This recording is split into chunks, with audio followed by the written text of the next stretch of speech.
আসসালামু আলাইকুম, শুভ সকাল। সবাই কেমন আছেন? আল্লাহর অশেষ রহমতে আমরা অনেক ভালো আছি। অনেক দিন পর ছোট্ট একটা ব্লগ নিয়ে আপনাদের সামনে হাজির হয়ে গেলাম। আজকে হচ্ছে শনিবার। আজকের সেহরি খেয়ে ইনশাল্লাহ কালকে প্রথম রোজা হবে। তো আজকে আমি সেহরির জন্য রান্না করব গরুর মাংস আলু দিয়ে।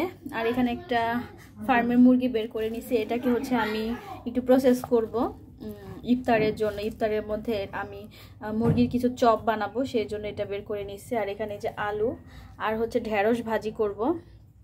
এখানে ঢেঁড়স ধুয়ে নিচ্ছি, এগুলো কাটবো।